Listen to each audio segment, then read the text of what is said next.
Suge Knight has cast doubt on the legitimacy of Snoop Dogg's Death Row Records ownership, claiming he fraudulently purchased the iconic gangster rap label.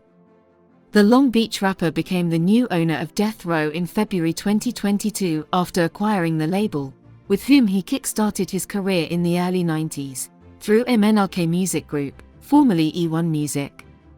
But in an interview with TMZ from Behind Bars, co-founder and former CEO of the label, Suge Knight, questioned the legality of the deal.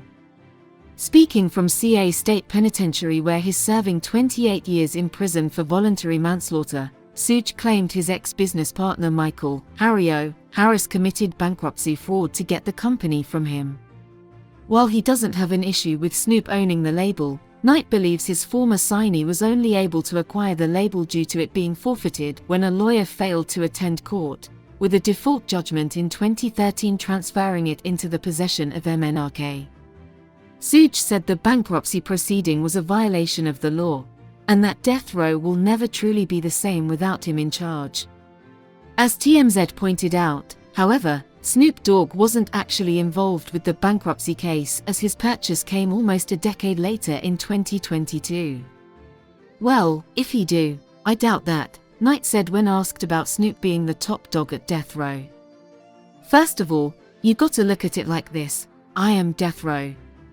So I'm quite sure when it's said and done, Tupac's All Ears on Me and Machiavelli will definitely come back to me, and the rest of the stuff.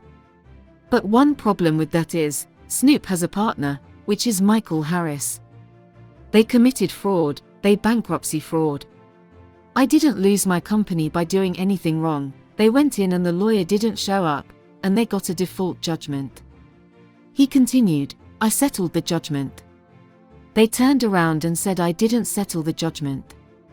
But they committed bankruptcy fraud, which we just found out for sure last week. When they filed for bankruptcy in '95, they said it didn't have anything to do with Death Row. You can't commit bankruptcy fraud and settle and do those type of things. It's called illegal, it's a crime. You can't take the person who committed the worst crime of the century, taking death row from black people, and try to give it to white people, and think he gonna grab Snoop and they gonna get it back. It doesn't work like that." The West Coast rap legend previously thanked MNRK for making the deal a reality when it was announced he was the new owner of Death Row last year. "I am thrilled and appreciative of the opportunity to acquire the iconic and culturally significant Death Row Records brand, which has immense untapped future value," he said in a statement at the time.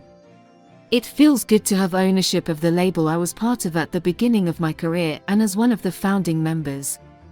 This is an extremely meaningful moment for me.